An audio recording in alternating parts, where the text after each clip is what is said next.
정의석 교수님이고 대한흉부외과 기획홍보위원장 계시고 상계백병원 흉부외과 교수님입니다. 안녕하십니까. 대한흉부심장혈관학회 기획홍보위원장 맡고 있는 정의석이라고 하고요. 오늘은 깊성기 관리체계 현황 중에서 권역 심내혈관센터에 대해서 권역뿐만 아니라 지역, 중앙까지 흉부외과적 관점에서 좀 이야기를 해드리도록 하겠습니다. 오늘 저는 아마 왜라는 의문을 갖고 와서 앞으로 어떻게 해야 되나 이런 대답을 듣고 싶어 왔는데 어떻게 될지는 잘 모르겠습니다. 이거 좀 봐주셔야 될 것 같은데요.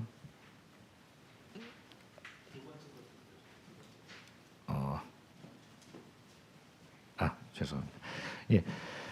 잘 아시는 것처럼 권역 심내혈관 질환 센터 운영 사업은 이거 2020년 권역 센터 운영 지침에서 갖고 왔는데 이런 이유로부터 시작을 해서 보시는 것처럼 2006년부터 시작해서 이런 과정을 거쳐서 지금 굉장히 괄목할 만한 성과를 이루었습니다. 보시는 것처럼 14개 병원에서 센터를 권역 센터를 만들었고 그다음에 보시는 것 같은 이런 성과를 냈고요. 마지막에 보시는 것처럼 심내혈관 질환의 예방 및 관리에 대한 법률까지 제정을 이끌어냈습니다. 근데 여기서 저는 좀 고민을 하게 됐습니다. 과연 권역센터나 지역센터 아니면 중앙센터에서 흉부외과의 역할은 무엇이고 또 그 센터에서 흉부외과는 무엇을 요구를 하는가에 대해서 고민을 해봤습니다. 우연히 읽어본 서귀포 신문이라는 데 나온 그 환자에 대한 내용인데요. 복잡한 것 같지만 정리하면 이렇습니다.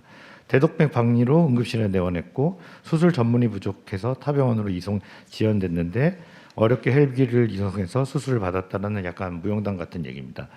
근데 여기서 과연 그러면 권역센터 또는 흉부외과가 어떤 역할을 할 수 있는지에 대해서 고민을 좀 해봤고 한 3가지 정도 주제를 갖고 한번 살펴보도록 하겠습니다. 먼저 권역 심혈관센터에서 흉부외과의 역할을 보려고 하는데 그 권역센터의 추진 목표를 보면 그 지침에 보면 심내혈관에 대한 진료 체계를 구축하고 지역사회 전문 인력을 양성하자 이런 내용이 되어 있습니다. 그래서 그런 건 흉부외과 의사는 어떻게 해야 되지 하면서 제가 운영 지침을 찾아봤는데 굉장히 두꺼운 지침에서 흉부외과라고 나온 거는 좀 딱 한 페이지에 한 줄입니다. 흉부외과 전문의 2명 이상. 그 다음에 어떤 역할을 해야 되는지는 나와 있지 않습니다. 자, 그러면 정말 흉부외과 의사가 할 역할이 없는 건가? 그래서 2019년에 국내에서 나온 논문을 한번 살펴봤습니다. 보시면 PCI는 10년 동안 66% 상승했고 KBG는 8% 감소했고 KBG 대 PCI 비율은 한 20배가 넘습니다. 그리고 그 리스크 팩터를 한번 봤더니 그 PCI는 흉부외과 의사 수가 증가할수록 줄어드는 것으로 되어 있습니다. 여기서 저자가 굉장히 강조한 거는 그 심혈관 허혈성 질환에 대한 치료는 앞으로 더 늘어야 된다. 그리고 잘 컨트롤을 해서 KBG와 PCI 비율을 컨트롤을 해야 된다. 이런 이야기를 좀 이야기를 하고 있습니다. 결론을 내리면 제가 말씀드린 것처럼 허혈성 질환의 치료는 더 증가시켜야 되며 KBG와 PCI를 컨트롤하면서 그런 방향으로 나가야 된다라고 얘기하는데 왜 과연 권역심내혈관센터에서 흉부외과는 한 줄로만 표시됐을까라는 고민을 다시 또 하게 됐습니다. 그래서 KBG가 굉장히 우리나라 흉부외과 의사들이 못하나 하고 좀 심평원 자료를 살펴봤습니다. 생각보다 많은 81개 기관에서 3,600건 이상의 KBG를 2019년에 시행을 했습니다. 사망률은 4%였고 한 4분의 1 정도에서 PCI를 시행한 다음에 KBG를 시행했습니다. 그리고 일반 병원에서도 43곳에서 시행을 하고 있습니다. 하지만 한 10건 미만의 KBG를 하는 병원도 21건이나 됐습니다. 그리고 지역 편차도 굉장히 심한 걸 볼 수 있습니다. 강원, 전북, 제주 등에서는 한 단위수 이하의 KBG를 시행을 하고 있습니다. 그래서 이런 것으로 봤을 때 그 PCI 비율이랑 이렇게 비교를 해봤을 때 일치하지 않는 것으로 봤을 때는 트랜스퍼가 되지 않거나 아니면 PCI를 하다가 KBG를 못하고 사망하는 환자도 있을 것이다라는 생각이 들었고 향후에 권역센터에서 수술 능력을 배가시키고 이송 시스템을 개선하는 게 필수적이다라는 판단을 하게 됐습니다. 그런데 과연 권역센터가 그런 방향으로 움직였느냐? 그렇지는 않습니다. 마지막에 지정된 2개의 병원의 경우에는 흉부외과 전문의가 없는 상태에서 지정을 조건부로 지정이 됐고 현재까지도 캐비지를 시행하지 못하고 있습니다. 그래서 PCI와 캐비지를 동시에 시행하지 않는 병원을 권역센터로 지정하는 것이 과연 적절한가에 대한 고민을 좀 할 수 있을 것 같고 또 그럴 바에는 10건 미만의 캐비지를 시행하는 병원에 조금 적극적인 지원을 하는 것이 어떤가 하는 생각을 해보았습니다. 그 다음에 에크모 얘기를 잠깐 드려야 될 것 같습니다. 왜 에크모 이야기를 하느냐? 지역이나 권역에서 에크모의 역할은 2006년 이후부터 점점 증가되었기 때문에 에크모의 사용이 점점 늘어나고 있습니다. 그리고 우리나라는 에크모를 굉장히 많은 경우에 흉부외과 의사에서 시행을 하고 있고 이에 대해서 질병청이나 복지부에서도 충분히 이해를 하고 있습니다. 앞으로도 이런 권역센터나 지역센터에서 흉부외과가 에크모 때문이라도 그 역할이 커질 것으로 생각을 하고 있습니다. 다시 한번 결론을 내린다면 이 권역센터에서는 여태까지 수술을 제외한 다른 분야에 대해서 많은 집중을 하고 있었습니다. 앞으로는 좀 더 수술에 대해서 방점을 찍고 지원을 하거나 해야 되지 않을까라는 생각을 합니다. 그 다음에 두 번째로 정의에 대해서 좀 얘기를 드려야 됩니다. 이거는 제가 지켜보다가 굉장히 고민을 하고 여러 군데 물어본 내용인데 정확한 답변을 얻을 수 없었습니다. 선생님들이 알고 계실지도 잘 모르겠습니다. 똑같은 내용입니다. 아까 그 환자가 이렇게 왔을 때 과연 이거를 심내혈관 센터에서 컨트롤할 수 있는 상황이냐? 그렇지 않습니다. 왜냐하면 대동맥 박리 자체가 심내혈관 질환이 아닙니다. 무슨 얘기냐? 2017년 5월에 정의된 보시면 심내혈관 질환이라는 것을 가나다라 마바 4로 정의를 했습니다. 그리고 이상하게도 허혈성 심질환이라고 얘기를 해놨고요. 그 다음에 그 밖에 보건복지부령으로 정하는 질환을 심내혈관이라고 이야기를 했습니다.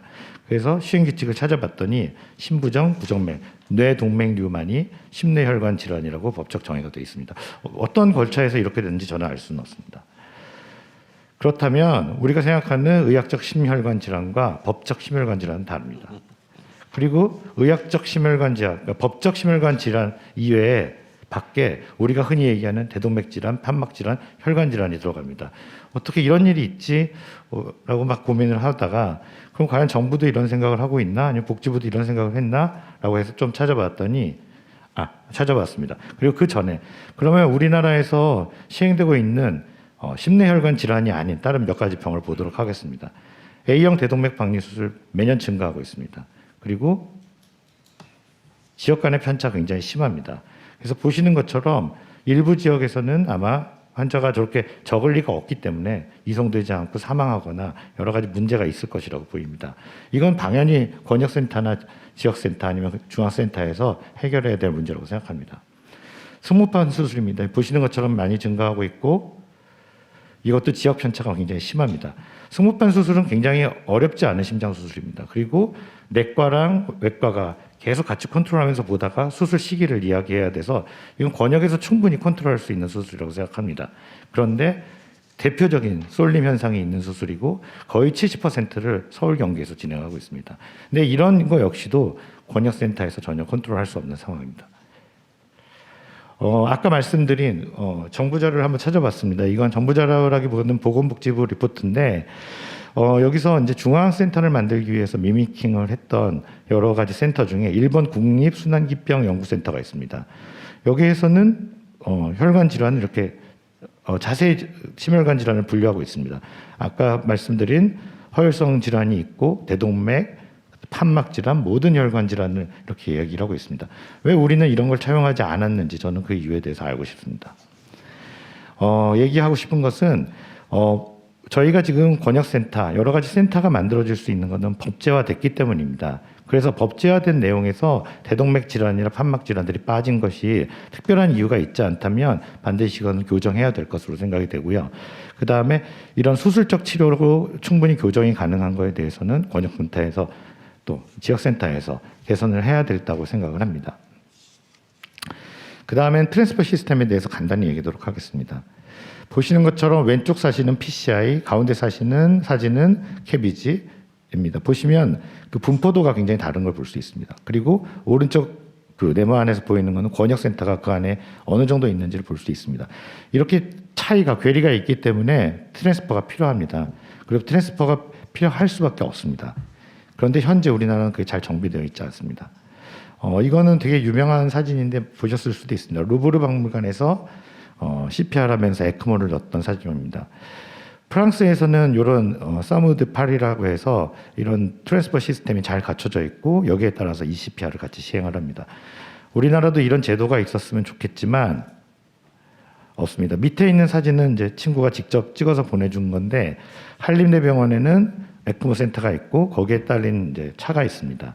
근데 이 차를 수리하기 위해서 직접 그 이런 본고 수리하시는 데 가서 뭐 사진을 찍어 왔습니다. 그래서 힘들다 그러면서 우리나라는 현재 대부분의 병원이 이렇습니다. 그리고 일부에서 이제 서울시에서 그 SMICU라는 제도를 만들었고 굉장히 성공적으로 정착한 걸로 알고 있습니다. 앞으로 이런 제도를 권역센터나 아니면 중앙센터, 심혈관 센터 안에서 응급과는 다르게 만들어야 될 것으로 생각합니다. 마지막 이야기입니다.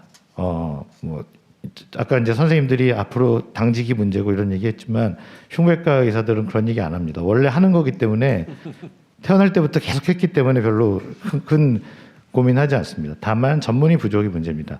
보시는 것처럼 2025년부터는 50명 이상 전문의가 은퇴합니다. 그리고 향후 10년간 한 176명 감소가 될 겁니다. 그리고 채워지는 친구들은 아직 펠로우십을 안 하고 그런 거기 때문에 고도의 수술을 할 수 없습니다. 적어도 국가 중앙 아니면 권역센터에서 앞으로 심혈관 센터의 미래를 걱정하신다면 반드시 흉부외과 전문의 부족에 대해서도 이야기를 해야 될 것 같습니다. 간단한 사실 복잡한 얘기지만 간단합니다. 제가 얘기하고 있는 건. 현재 지금 권역센터 2020 규칙에 보면 흉부외과에 대한 내용은 한 줄밖에 없습니다. 과연 그 시술과 수술, 내과적 치료, 그 외과적 치료가 이렇게 한쪽으로 치워져 있는 것이 권역센터에서 하는 것으로 적절한지 고민이 필요합니다. 그리고 아까 말씀드린 데피니션에 대한 법안의 데피니션에 빠져 있기 때문에 대동맥이나 판막 질환, 그 외에 우리가 흔히 이야기하는 심혈관 질환이 앞으로 어떻게 해야 되는지 권역에서는 다루지 않을 것인지 거기에 대한 계획이 필요할 것 같습니다. 그리고 아까 말씀드린 공공 이송 시스템, 에크모를 포함해서 이송할 수 있는 시스템을 응급의학 쪽도 물론 있어야 되겠지만 권역이나 중앙심리혈관센터에 포함되는 것이 반드시 필요하다고 생각합니다. 예, 그리고 흉부외과 의사들이 사라지고 있습니다. 잘 키워주십시오. 감사합니다.